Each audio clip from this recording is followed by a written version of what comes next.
Assalamualaikum warahmatullahi wabarakatuh. Pada kegiatan praktikum kita kali ini, kita akan mengamati makhluk hidup yang ada di sekitar tempat tinggal kita. Pengamatan kita pada kali ini cukup sederhana, hanya memerlukan alat dan bahan, yaitu buku tulis, pensil atau pena, dan tabel pengamatan. Adapun tujuan dari pengamatan kita pada kali ini yaitu untuk mengetahui ciri-ciri makhluk hidup yang ada di lingkungan sekitar tempat tinggal kita.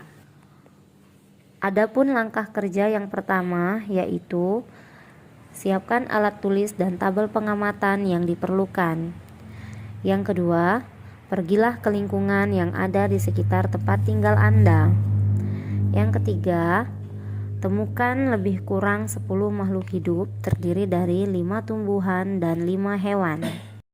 Adapun hasil temuannya yaitu untuk 5 tumbuhan, yang pertama bunga kamboja, yang kedua bunga mawar, yang ketiga pohon sawo, yang keempat pohon sirsak, dan yang kelima jeruk nipis.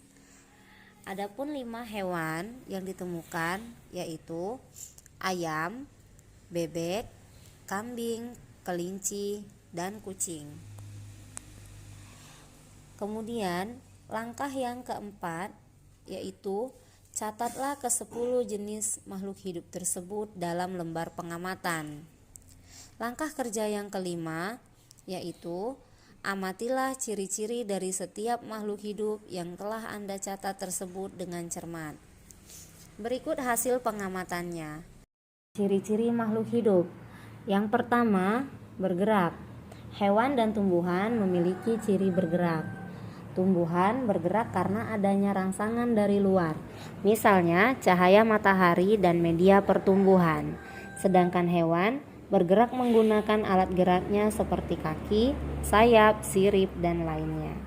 Seperti pada bunga mawar bergerak mengikuti arah datangnya sinar matahari. Sedangkan pada kelinci bergerak dengan kakinya. Kemudian ciri makhluk hidup yang kedua yaitu bernapas. Tumbuhan dan hewan memiliki ciri bernapas. Tumbuhan bernapas menggunakan alat pernapasan berupa stomata dan lentisel. Sedangkan hewan bernapas menggunakan alat pernafasannya seperti paru-paru, pundi-pundi udara, dan insang. Seperti pada bunga kamboja.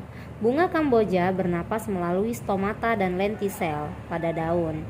Sedangkan kucing bernapas dengan paru-paru.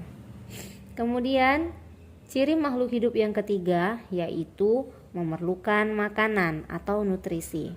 Tumbuhan dan hewan membutuhkan makanan untuk bertahan hidup. Tumbuhan memakan unsur hara di tanah dan membutuhkan air. Sedangkan pada hewan, ada hewan pemakan daging, tumbuhan, dan biji-bijian. Seperti pada pohon jeruk nipis. Pohon jeruk nipis membutuhkan air dan unsur hara pada tanah. Sedangkan kambing memakan tumbuh-tumbuhan untuk bertahan hidup. Kemudian ciri makhluk hidup yang keempat yaitu tumbuh. Tumbuhan dan hewan mengalami pertumbuhan. Tumbuhan dan hewan yang awalnya kecil akan tumbuh menjadi lebih besar dan dewasa. Seperti pada pohon sawo. Pohon sawo tumbuh menjadi lebih tinggi, sedangkan pada bebek tumbuh menjadi lebih besar dan gemuk. Ciri yang terakhir yaitu berkembang biak. Tumbuhan dan hewan mengalami perkembangbiakan.